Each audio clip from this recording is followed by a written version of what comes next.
கர்த்தருடைய பரிசுத்தமான நாமம் மகிமைப்படுவதாக. ஆசீர்வாதமான ஒரு நல்ல காலை நேரத்திலேயும் அனுதின மன்னா என்கிற வேத தியானத்தினால் உங்களை சந்திப்பதில் மிகுந்த சந்தோஷம். கிருபையாய் கர்த்தர் நமக்கு தந்த நல்ல நாளுக்காக ஆண்டவருக்கு நன்றி பலி செலுத்துவோம். இந்த நாளிலேயும் தேவன் நமக்கு வேதத்தை தியானிக்க கிருபை செய்வாராக. இந்த நாளுக்கான வேத தியான பகுதி ஆதியாகமம் 50ஆம் அதிகாரம். ஸ்தோத்திரம். இந்த அதிகாரத்தில் 26 வசனங்களை உள்ளடக்கி இந்த அதிகாரம் இருக்கிறது.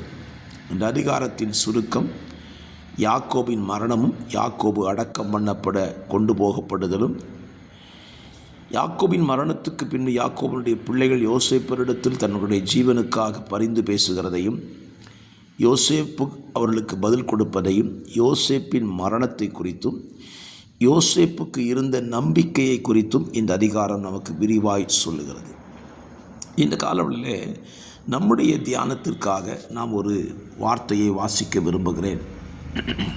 16வது வசனம். உம்முடைய சகோதரர் உமக்கு பொல்லாங்கு செய்திருந்தாலும் அவர்கள் செய்த துரோகத்தையும் பாதகத்தையும் நீர் தயவு செய்து மன்னிக்க வேண்டும் என்று உம்முடைய தகப்பனார் மரணமடையும் முன்னே உமக்கு சொல்லும்படி கட்டளையிட்டார்.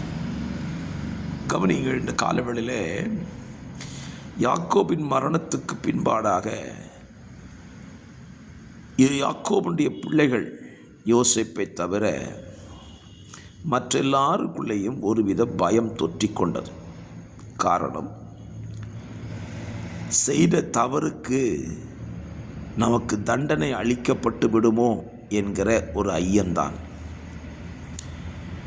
இன்றைக்கும் நம்ம வாழ்க்கையை நாம் ஒரு காரியத்தை மறந்து விடக்கூடாது. தவறு செய்துவிட்டு நமக்கு தண்டனை வரக்கூடாது என்று எதிர்பார்ப்பது நல்லது. நான் தவறு செய்தால் எனக்கு தண்டனை வரக்கூடாது என்று எதிர்பார்ப்பது நல்லது. அதற்காக நாம் தப்பித்து கொள்ளும்படியான எதையாவது ஒரு காரியத்தை சொல்லிவிடக்கூடாது. என் அறிவின்படி சொல்லுகிறேன், யாக்கோபின் தன்னுடைய பிள்ளைகளுக்காக யோசேப்பினிடத்தில் பரிந்து பேச வேண்டும் என்றிருந்தால் அவன் உயிரோடு இருக்கும் பொழுதே யோசேப்பினிடத்தில் இதுவையெல்லாம் சொல்லி இருக்க வேண்டும். ஆனால் யாக்கோபுடைய மரணத்துக்கு பின்பு யாக்கோபுடைய பிள்ளைகள் வந்து யோசேப்பினிடத்தில் சொல்கிறார், உம்முடைய தகப்பன் மரணமடையும் முன்னே உமக்கு சொல்லும்படி கட்டளையிட்டார் என்று சொல்லுகிறார்கள். இது சொன்னாரா சொல்லலையாங்கிறது எனக்கு தெரியாது. ஆனால் சொல்லியிருந்தால் யோசேப்பிட்ட ஏன் அதை யாக்கோபு சொல்லியிருக்கலாம், அதை பரிசுத்த ஆவியானவரும் எழுதியிருக்கலாம். இன்றைக்கு நம்முடைய வாழ்க்கையை நாம் சற்று யோசித்து பார்ப்போம். நம்முடைய நிலையில் தவறு செய்துவிட்டு காலங்கள் கடந்து போனாலும் அந்த தவறுக்கேற்ற தண்டனை நம்முடைய வாழ்வில் கிடைத்து விடுமோ என்கிற ஒருவித அச்சம் நமக்குள் இருக்கத்தான் செய்கிறது.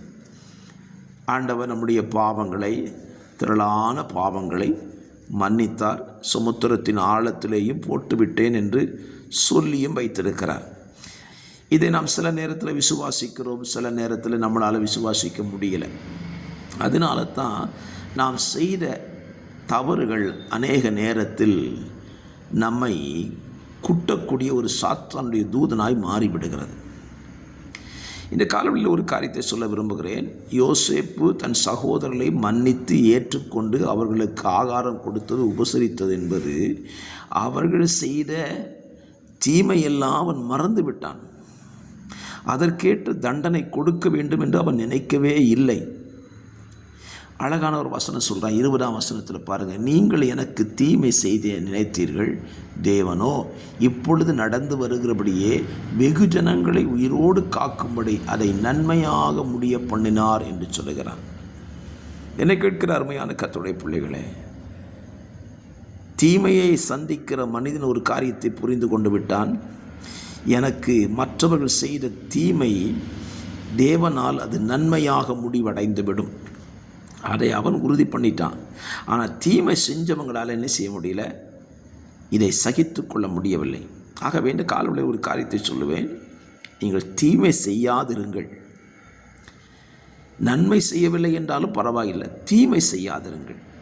இல்லை, தீமை செய்வேன் என்று சொன்னால் உங்களுடைய தீமையே உங்களை கொல்லக்கூடிய நிலைக்கு கொண்டு போய்விடும். புரியுதுங்களா? யாக்கோபுடைய பிள்ளைகள் தீமை செய்தார்கள் யோசேப்புக்கு. இப்போ அவங்களுக்குள்ள பயம் என்ன?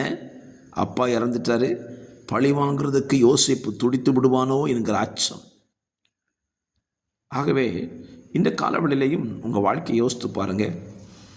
நீங்கள் மற்றவர்களுக்கு செய்த தீமை பல நேரத்தில் உங்களுக்குள்ளே ஒருவித பயத்தை கொண்டு வருகிறது அல்லவா? ஆகவே தீமை செய்யாதிருங்கள். ஒருவேளை தீமை செய்திருந்தால் தேவனிடத்தில் உங்களுடைய மனதை விட்டு அறிக்கை செய்யுங்கள். மன்னித்தவர் திரும்ப நினைக்கிறவர் அல்ல. அவர் மன்னித்தது தான். ஜெபிக்கலாம். பரிசுத்தமுள்ள நல்ல பிதாவே, இந்த நாட்களிலேயும் நாங்கள் மற்றவர்களுக்கு தீமை செய்யாதிருக்க எங்களுக்கு உதவி செய்யுங்கப்பா. தீமை செய்து அது நிமித்தம் வருகிற பயம் எங்களை கொன்று விடாதபடி எங்களை காத்துக்கொள்ள உதவி செய்யும். இரட்சகராம் இயேசுவின் நாமத்தில் தாழ்மையோடு ஜெபிக்கிறேன் நல்ல பிதாவே. ஆமென்.